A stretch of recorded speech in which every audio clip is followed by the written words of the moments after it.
વ્રત કરનારને નાહી ધોઈને ધર્મરાજાની વાર્તા સાંભળવી. વાર્તા સાંભળતા ધર્મરાજા એમ બોલવું. બ્રાહ્મણ અને બ્રાહ્મણી હતા. તેમને 2 છોકરા અને 1 છોકરી હતા. આખું કુટુંબને નિર્ધન હોવા છતાં ઘણું નીતિમાન હતું.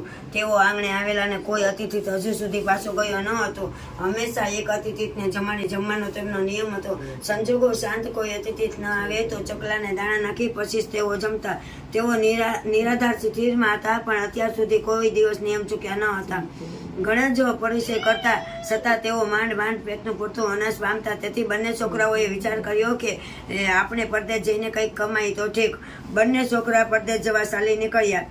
બ્રાહ્મણ અને બ્રાહ્મણી અને તેમની વિધવા છોકરી મળીને 3 જણા ઘરે રહ્યા. ચોમાસાના દિવસો આવ્યા. આકાશમાં વાદળો છવાયા. વરસાદ ભારે વેગથી વરસવા માંડ્યો અને અચાનક જ વાવાઝોડું થયું. બ્રાહ્મણને ત્યાં ન અતિથિ આવ્યો કે ન સકલો એ ભરાક્યો. આખા કુટુંબને ઉપવાસ થયો. 1 દિવસ, 2 દિવસ, 10 દિવસ, 15 દિવસ થયા છતાં વરસાદ બંધ ન રહ્યો. ઉપવાસ થયો. 1 દિવસ, 2 દિવસ, 10 દિવસ, 15 દિવસ થયા છતાં વરસાદ બંધ ન રહ્યો. હેલી મંડળની આખા કુટુંબને 15 દિવસ સુધી અન્નનો દાણો પણ ન પામ્યા. છેવટે ભગવાને 3 જણાની શ્રદ્ધા ભક્તિ ઉપર પ્રસન્ન થયા. ભગવાન અને લક્ષ્મી હંસ અને હંસલીનું રૂપ લઈને ઉડતા બ્રાહ્મણને ઘરે આવ્યા. ઘણા જ દિવસે હંસ અને હંસલીને જોઈને બ્રાહ્મણી તો રાજી થઈ ગઈ. એ તો અનાજના ખોબા ઉછાળવા લાગી. ભગવાનને હજુ કસોટી કરવાનું મન થયું. હંસ અને હંસલી એક પણ દાણો ન ખાધો. તેથી બ્રાહ્મણને પણ ઘણું દુઃખ થયું અને પક્ષી સામે જોઈને બોલ્યો કે અમે એવા શા પાપ કર્યા હશે કે તમે પક્ષી પણ અમારું અનાજ ખાતા નથી. હંસ બોલ્યો, એ બ્રાહ્મણ દુઃખી ન થઈશ, તારા કોઈ પાપ નથી, પણ અમે રાજહંસ છીએ. સાસામતી વિના અમે બીજો સારો ન સણીએ. આ સાંભળી બ્રાહ્મણ તો ઠીક જ ગયો. તે મનમાં વિચારવા લાગ્યો કે અમે અનાજના દાણા તો પૂરા પામતા નથી અને મોતીના દાણા લવાય ક્યાંથી? પતિને નિરાશ થયેલો જોઈને પત્ની બોલી, હું નગરશેઠ પાસે જાઉં છું. જો તેમને ત્યાં સાસા મોતી હશે તો હું અશોક લાવીશ. બ્રાહ્મણી સાસા મોતી લેવા નગરશેઠને ત્યાર ગઈ. નગરશેઠો 7મે માળે સોનાના હિંચકતા હતા. બ્રાહ્મણીને આવેલી જોઈને શેઠ બોલ્યા, આવો બેન, કેમ આવું થયું? જે કામ હોય તે સુખેથી કહો. બ્રાહ્મણીએ કહ્યું કે શેઠ, મારે સવાશેર સાસા મોતી જોઈએ છે. સવાશેર મોતી સાંભળી શેઠ તો વિચારમાં પડી ગયા. એમને તો લાગ્યું કે બ્રાહ્મણી ગાંડી થઈ ગઈ કે શું. છતાં તેમણે પૂછ્યું કે બહેન, સવાશેર મોતીને તમે શું કરશો અને જાણો છો ને કે સવાશેર મોતીનું મૂલ્ય કેટલું થાય? બ્રાહ્મણી બોલી, મૂલ્ય તો ગમે તેટલું થાય, પણ સવાશેર મોતી તો મારે જોઈએ જ છે. મારી પાસે પૈસા નહીં હોય ને તો મારું ઘર વેચીને આપીશ. શેઠ બ્રાહ્મણીને ઓળખતા હતા. તે કદી જૂઠું ન બોલતા હતા. તેથી તેમને સવાશેર મોતી તોલી આપ્યા. બ્રાહ્મણીએ મોતી લઈને ઘરે આવી અને પોતાના આંગણામાં બધા જ મોતી વેર્યા. પાણી ભરીને 3 બાગ કુંડી મૂકી. હંસ અને હંસલી મોતી સણી પાણી પીને ઉડી ગયા. આજે 15 દિવસના ઉપવાસી બ્રાહ્મણ, બ્રાહ્મણી અને છોકરી જમવા પામ્યા. જમી પરવા એ બહાર નીકળ્યા. પછી છોકરીની દ્રષ્ટિ એક મોતી ઉપર પડી. મોતી લઈને છોકરી તેની મા પાસે દોડી અને બોલી, મા, 1 મોતી તો રહી ગયું છે. બ્રાહ્મણી બોલી, બેટી, એ મોતી આપણા ઘરમાં ન રખાય, તુલસીના ક્યારામાં મૂક. છોકરીએ મોતી તુલસી ક્યારામાં મૂક્યું. બીજા જ દિવસે બ્રાહ્મણની દ્રષ્ટિ તુલસી ક્યારામાં પડી. જુએ છે તો તુલસીની ડાળીએ મોતીને શેરો લટકે. બ્રાહ્મણી તો મોતી ઉતારીને શેઠને ત્યાર આપી આવી. નગરશેઠ પોતે જ આપેલા મોતી કરતાં વધારે પાણીવાળા મોતી પાછા મળ્યા અને તેથી શેઠને પણ ઘણો આનંદ થયો અને પોતાની છોકરી માટે એ જ મોતીનો હાર બનાવ્યો. એક દિવસ નગરશેઠની છોકરી રાજાને ત્યાં રમવા ગઈ. છોકરીનો ગળાનો હાર જોઈને રાજકુરી હઠે ચડી. રાજકુરી રાજા પાસે ગઈ અને તે એ જ હારની માગણી કરી. કુંવરીની હઠ પૂરી કરવા રાજાએ નગરશેઠને બોલાવ્યો અને તેમની દીકરીનો હાર માંગ્યો. શેઠે કહ્યું, મહારાજ, મારી દીકરીને એ હાર ઘણો વાલો છે, એટલે એ નહીં આપે. જો આપને એવો જ જોતો હોય ને તો બ્રાહ્મણને ત્યાં જાવ. આ મોતી મને ત્યારથી જ મળ્યા છે. રાજા બ્રાહ્મણને ઘરે ગયો અને તુલસી ક્યારે જોયું તો મોતીને શેરો જોઈ. આ જોઈને રાજાની રૂતિ બગડી. રાજાએ સેવકોને આજ્ઞા કરી કે આજ ને આજ આખો ક્યારો રાજમહેલમાં ઉઠાવી જાવ. આમ રાજાએ પોતાના સ્વાર્થ માટે રંક બ્રાહ્મણનું ધન છૂટવી લીધું. બીજા દિવસે રાજા તુલસી પરથી મોતી ઉતારવા ગયો, પણ આ શું? રાજા જેવો અડ્યો કે તુતસ તેના છોટી ગયા. રાજાએ બૂમ પાડી. રાણી દોડતી આવી. રાણી અડી તો તેના હાથ પણ છોટી ગયા. આખા રાજભવનમાં માણસો ગભરાઈ ગયા. હવે શું કરવું? છેવટે રાજાએ બ્રાહ્મણને બોલાવ્યો અને બ્રાહ્મણ આવીને અડ્યો કે તુતસ રાજાને અને રાણીને છૂટા થયા. રાજા વિલે મોઢે પાછો વળ્યો. બ્રાહ્મણને ત્યાં નિત્ય પાછા સવા શેરમાંથી ઉતરવા લાગ્યો. બ્રાહ્મણે પોતાના બંને છોકરાઓને પરદેશથી પાછા તેડાવ્યા અને કહ્યું કે હવે અમારું આયુષ પૂરું થવા આવ્યું છે. આજ છીએ અને કાલે નથી. દેહનો વિશ્વાસ ન રખાય. જુઓ, આજે કહીશે તેને 3 ભાગ કરજો. 2 ભાગ તમે લેજો અને 1 ભાગ બહેનને આપજો. દિવસ વીત્યા અને બ્રાહ્મણ અને બ્રાહ્મણી તો મરી ગયા. એક દિવસ મોટા છોકરાની વહુએ મેણું માર્યું કે તમારી બહેન તો 3જો ભાગ લે અને અહીં રહે. રોટલા મારે ટીપાય એ મારાથી નહીં બને. 3જો ભાગ લેવો હોય તો અળગા મૂકો. બહેને ભાભીના આ શબ્દથી ઘણું દુઃખ થયું. બહેન તો અલગ રહીને નિત્ય નિયમ પ્રમાણે ચકલાને ચણ નાખતી, અતિથિને જમાડતી અને પ્રભુ ભજન કરતી. એક દિવસ તેને તાવ ચડ્યો. ભાઈઓએ વિચાર કર્યો કે બહેનને જોયા અને ઘણા દિવસ થયા, ચાલો આજે તો મળી આવ્યા. બંને ભાઈ મળવા આવ્યા. આવીને જુએ છે તો બહેનનું તો શક પડેલું. બંને ભાઈ પોક મૂકીને રડ્યા. બહેન સતી હતી. એનો જીવ લઈને ધર્મરાજાના દૂતો ચાલવા માંડ્યા. જતા જતા વેતરની નદી આવી. બહેને ગાયોના દાન કર્યા હતા એટલે એક ગાય આવીને તે ગાયના ટેકે કે વેતરની નદી તરી ગયા. આગળ જતા ગોકળુના વન આવ્યું. બહેને જોડાના દાન કર્યા હતા એટલે બહેનને જોડા મળ્યા. તેમને જોડા પહેરીને ગોકળુના વન વટાવી ગયા. આગળ જતા તાપના અંગારા વરસવા લાગ્યા. બહેને છત્રીને દાન કર્યા હતા એટલે બહેનને તો છત્રી મળી અને તડકો પણ વટાવી ગયા. આગળ બહેનને અન્નદાન આપ્યું હતું એટલે બહેનને તો ભોજન મળ્યું. આગળ જતા લોકોના ધગધગતા થંભ આવ્યા. બહેને તો કપડાના દાન કર્યા હતા એટલે પણ કપડાં પણ વીંટાઈ ગયા. એમ કરતા કરતા બહેન ધર્મરાજાની સભામાં આવ્યા. ધર્મરાજાએ બહેનના ચોપડા તપાસવા માંડ્યા. બધા જ રથ નીકળ્યા પણ ધર્મરાજાનું રથ ન નીકળ્યું. એ કહ્યું, ધર્મરાજા કહે, તમે મારું વ્રત કર્યું નથી માટે તમે પાછા મૃત્યુલોકમાં જાઓ. બહેન કહે કે તમારું વ્રત સી રીતે થાય? ધર્મરાજા બોલ્યા, મારું વ્રત 6 મહિનાનું છે. ગમે તે દિવસથી વ્રત લેવાય. મારા નામનો ઘીનો દીવો કરી હાથમાં ઝાડના દાણા રાખી મારી વાર્તા સાંભળવી. કોઈ સાંભળનાર ન હોય તો ઉપવાસ કરવો. 6 મહિના પૂરા થાય ત્યારે વ્રત ઉજવવું. વાંસનો ટોપલો, સવાશેર જુવાર, લાલ કપડાનો કટકો, 1 જોડી કપડાં, છત્રી, ફાનસ, જોડા, સવાશેર સાસા મોતી, સવાશેર વજનની નાવ અને નિસરણી અને 2 સોના રૂપાની મૂર્તિ. એ બધું સુપત્ર વિધાનને દાનમાં આપવું. બધું ન આપી શકાય તો આમાંથી જેટલું બને તેટલું આપવું. સવાશેર ઘીની સુકડી કરી 4 ભાગ કરવા. 1 ગાયના ગોવાળને, 2જો બ્રાહ્મણને, 3જો રમતા બાળકને અને 4થો ભાગ ઘરના માણસો સાથે જમવો. બહેન બોલી, જેવી આપની આજ્ઞા. અહીં સમસાણના લોકો અગ્નિ મૂકવા જતા હતા. એવામાં લક્ષ્મીજી ડોશીનું રૂપ લઈને ત્યારે આવ્યા અને કહેવા લાગ્યા કે મારે તો સતીનું મોઢું જોવું છે. લોકોએ કહ્યું, માજી મૃતકનું શું જોશો? ડોશી તો ના કહેવા છતાં મૃતક પાસે ગયા અને મોઢા ઉપરથી કપડું ખસેડ્યું અને હાથ ફેરવ્યો. ત્યારથી સબમાં જીવ આવ્યો અને સતી તો જીવતી થઈ. લોકોને નવાઈ લાગી. ભાઈઓને હરખનો પાન ન રહ્યો.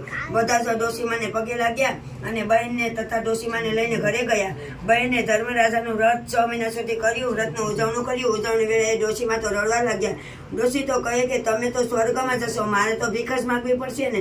બહેન કહે, જઈશ ને ત્યારે સાથે લેતી જઈશ. બસ થોડા દિવસ થયા. બહેન માંદા પડ્યા. ધર્મરાજાના દૂતો તેડવા આવ્યા.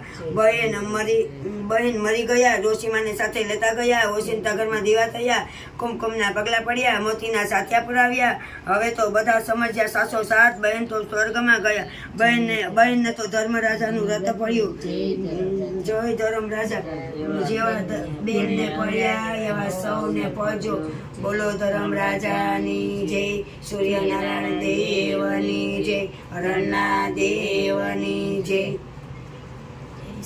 હવે આપણે એક સૂર્યનારાયણની વાર્તા કરશું. ધર્મરાજાની વાર્તા થઈ જાય એટલે આપણે સૂર્યનારાયણની વાર્તા કરવી પડે. એટલે આપણે સૂર્યનારાયણની વાર્તા ચાલુ કરશું. માં સુદ સાતમને રકબાસમ અથવા તો કોઈ પણ રવિવારે આ વ્રત કરી શકાય છે. વ્રત કરનારને નાહી ધોઈને સૂર્યનારાયણની પૂજા કરવી અને સૂર્યનારાયણની વાર્તા સાંભળવી. વાર્તા સાંભળતા સૂર્યનારાયણ કહ્યું, હોકારો પૂરવો. આ રીતે 6 માસ સુધી વ્રત કરવું. તે વનમાં રહેતા હતા. એકવાર તેઓ તેમની માને કહેવા લાગ્યા કે માં, મારો વિવાહ કરો. માએ કહ્યું કે આ વનમાં તે વિવાહ કોની સાથે કરવો? સૂર્યનારાયણે કહ્યું, માં, આ વનમાં એક રાણી રહે છે. તેને રણાદેવ નામની દીકરી છે. તેની સાથે મારો વિવાહ કરો. માએ કહ્યું, કહેવા જાવને ના પાડે તો? સૂર્યનારાયણે કહ્યું, પૂછી તો આવો તો ખરા. સૂર્યનારાયણની માં રાણી પાસે ગયા અને કહેવા લાગ્યા કે રાણીજી, તમારી દીકરી રણાદેવનો વિવાહ કેમ કરતા નથી? રાણીએ કહ્યું કે આ વનમાં કોની સાથે વિવાહ કરીએ? મારા સૂર્યનારાયણ સાથે કરો. સૂર્યનારાયણની માએ કહ્યું. રાણી બોલ્યા, તમારો સૂર્યનારાયણ આખો દાડો 9 ખંડ પૃથ્વી ફર્યા કરે અને સાંજે ઘરે આવે ત્યાર સુધી મારી દીકરીથી ન રહેવાય. આવા દુઃખમાં મારાથી દીકરી ન દેવાય. સૂર્યનારાયણની માં ઘરે આવ્યા અને રાત્રે સૂર્યનારાયણે પૂછ્યું કે માં વિવાહ તો કરીને આવ્યા ને? ના રે ભાઈ, એ તો ના કહે છે, એ તમારો દીકરો આખો દાડો નવખંડ પૃથ્વી ફર્યા કરે અને સાંજે ઘરે આવે. આવા દુઃખમાં મારી દીકરીથી ન રહેવાય. સૂર્યનારાયણ બધી વાત સમજી ગયા. રાત પૂરી થવા આવી એટલે એમને ફરવા જવાનો સમય થયો. જતા જતા માને કહેવા લાગ્યા કે માં આજે રનાદેવ આપણા ઘરે આવશે અને કલેડું માગશે, તમે પણ આપો. તો તેમની સાથે તેમની માને એવું કહેરાવજો કે ઠીકડી ભાંગશે તો દીકરી લઈશ. આમ કહી સૂર્યનારાયણ ફરવા ગયા. સૂર્યનારાયણે તો વનમાં એવો તાપ મૂક્યો કે કહેવાની વાત જ નહીં. રનાદેવની માં આકળ વિકળ થવા લાગ્યા. એવામાં વાવાઝોડું થયું. સમામાં કરતો પવન ભારે વેગથી ફૂંકાયો અને રાણીનું સાપરું પણ ઉડી ગયું. સાપરું ઉડતાની સાથે એક નળી બરાબર કલેડા પર જ પડ્યું એટલે કલેડું પણ નંદવાઈ ગયું. રાણીને તાપ સહન ન થવાથી તેમણે કહ્યું, બે દીકરી, બે સાર રોટલા તો ઘડી નાખ, ઘીને સાકર સાથે ખાઈશું. રનાદેવે કહ્યું, માં આપણું કલેડું તો નંદવાઈ ગયું છે, તો જા સૂર્યનારાયણની મા પાસે માગી લાવ, રોટલા ઘડીને પાછું આપી આવશે. રાણીએ કહ્યું. રનાદેવ સૂર્યનારાયણની મા પાસે ગયા અને કલેડું માગ્યું. સૂર્યનારાયણની માએ કહ્યું કે કલેડું તો આપું, પણ તમારી માને પૂછી આવો કે ઠીકડી ભાંગશે તો દીકરી લઈશ. રનાદેવ માતાને પૂછવા આવ્યા. રાણીએ કહ્યું, ભલે સાસવીને રાખજે, સાને ફૂટે છે. રનાદેવ સૂર્યનારાયણની મા પાસે કલેડું લઈને આવ્યા અને રોટલા ઘડવા બેઠા. રોટલા ઘડવા બેઠા એટલે મા દીકરીએ ઘીને સાકર લઈને ખાધું. તે પછી રનાદેવ કલેડું પાછું આપવા નીકળ્યા. થોડે જ ગયા તો માર્ગમાં બે સાંઢિયા લડતા હતા. રનાદેવ ઓશિંતા અડફેટે આવી ગયા અને કલેડું તો ફૂટી ગયું. રનાદેવ તો ઘરે આવ્યા અને પોતાની માને વાત કરી. રાણી સૂર્યનારાયણની મા પાસે ગયા અને કહ્યું, બે સાંઢિયા લડતા હતા, એમાં રનાદેવ અડફેટે આવી ગયા છે અને કલેડું તો ફૂટી ગયું છે. સૂર્યનારાયણની માએ કહ્યું કે મેં તો તમને કીધું જ હતું ને કે ઠીકડી ભાંગશે તો દીકરી લઈશ. હવે તો રનાદેવનો વિવાહ સૂર્યનારાયણ સાથે કરીને જ જાઓ. રાણીએ સૂર્યનારાયણની સાથે રનાદેવનો વિવાહ કર્યો અને ગોળ ખાઈને ઘરે ગયા. જઈને રનાદેવને વાત કરી કે દીકરી, તારો તો વિવાહ કર્યો. રનાદેવે પૂછ્યું, કોની સાથે વિવાહ કર્યો? રાણીએ કહ્યું, સૂર્યનારાયણ સાથે. સાંજે સૂર્યનારાયણ ઘરે આવ્યા ને સૂર્યનારાયણની માએ, ભાઈ તારો તો વિવાહ કર્યો. સૂર્યનારાયણે પૂછ્યું કે કોની સાથે? સૂર્યનારાયણની માએ કીધું કે રનાદેવ સાથે. સૂર્યનારાયણ તો રાજી રાજી થઈ ગયા અને કહેવા લાગ્યા કે માં જઈને કહી આવો, કાલે સૂર્યનારાયણ પરણવા આવશે. સૂર્યનારાયણની માએ રાણી પાસે ગયા અને કહ્યું કે મારો સૂર્યનારાયણ કાલે પરણવા આવશે. રાણીએ કહ્યું, એક દાડામાં મારાથી સફળ સી રીતે થશે, એ બધું મારો સૂર્યનારાયણ કરી લેશે. એમ કહી સૂર્યનારાયણની મા ઘરે આવ્યા. બીજા દિવસે સૂર્યનારાયણ ફરવા નીકળ્યા. રાણીના રાજભવનમાં સાધન સામગ્રી ભરાઈ ગઈ અને કોઈ વસ્તુની ખોટ ન રહી. બીજા દિવસે સૂર્યનારાયણ અને રનાદેવ પરણી ઉઠ્યા. રાણીએ મનગમતી પહેરામણી આપી અને રનાદેવને વિદાય કર્યા. રનાદેવ ઘરે આવીને સાસુને પગે લાગ્યા. આમ સૂર્યનારાયણ નિત્ય સવારે જાય અને સાંજે આવીને જમે. તે પછી રનાદેવ જમે એટલે રનાદેવનું શરીર સુકાતું ચાલ્યું. એક દિવસ રાણીએ રનાદેવને પૂછ્યું, બેટી તારું શરીર કેમ સુકાતું ચાલ્યું? રનાદેવે કહ્યું, સૂર્યનારાયણ સવારે ફરવા જાય અને સાંજે ઘરે આવે, એ જ્યારે આવે ત્યારે જમવા મળે. રાણીએ કહ્યું, તું એમને કહે છે કે સાકરનું પાણી પીને જાવ એટલે તને ખાવામાં વાંધો નહીં આવે. બીજે દિવસે સૂર્યનારાયણ ફરવા નીકળ્યા ત્યારે રનાદેવે કહ્યું, આટલું સાકરનું પાણી પીને જાવ ને? સૂર્યનારાયણે કહ્યું, નવખંડ પૃથ્વી જેવું માત્રનું પૃથ્વીના જેવું માત્રનું પૂરું ન થાય ને ત્યાર સુધી મારાથી પાણી પણ ન પીવાય. એમ કહી એ તો ચાલતા થયા અને રનાદેવને થયું કે એ શું નવખંડ પૃથ્વીના જીવ માત્રનું પૂરું કરતા થશે, લાવને એમનું પારખું તો કરું. એમ વિચારી એમને એક કીડીને ધીમેકથી ડાબલીમાં પૂરી દીધી અને ડાબલી પાણીયારા ઉપર મૂકી દીધી. સાંજે સૂર્યનારાયણ ઘરે આવ્યા અને કહ્યું, ચાલો જમી લઈએ. રનાદેવે કહ્યું, તમે નવખંડ પૃથ્વીના બધા જીવોનું પૂરું કર્યું? સૂર્યનારાયણ કહ્યું, હાશ. તો રનાદેવે પૂછ્યું, કીડીથી માંડીને કુંજન સુધી બધાનું? હા, કીડીથી માંડીને કુંજન સુધી બધાનું. સૂર્યનારાયણે કહ્યું. રનાદેવે કહ્યું, ખોટી વાત છે, હજી એક જીવ ભૂખ્યો છે, જુઓ બતાવવું. એમ કહી ડાબલી લેવા ગયા. જુએ છે તો ડાબલી બંધ કરતી વેળાએ ઘરેણાના છેડે ઢાંકણામાં દબાઈ ગયેલો હતો. ઉઘાડીને જોયું તો પોતાના સાંડલાનો ચોખાનો દાણો તેમાં પડી ગયેલો. કીડી તો ઘરેણાના છેડેથી પાણી પીને ચોખા સાથે મંથન કરે છે. આ જોઈને રનાદેવ વિચારમાં પડી ગયા. સૂર્યનારાયણે કહ્યું, જોયું ને, કીડીથી માંડીને કુંજન સુધીનું છે કોઈ ભૂખ્યું? આજે તો તમે મારા ઉપર શંકા કરી છે, તેથી હું તમને શ્રાપ આપું છું. તમે રાંધો તો ઓછું પડજો, ભૂખ્યા ને બળબડતા જ રહેજો. એમ કહીને જમવા બેઠા. એક કોળિયો માનો રાખ્યો ને એક કોળિયો રનાદેવનો રાખ્યો અને રાંધ્યું હતું એટલું બધું જમી ગયા.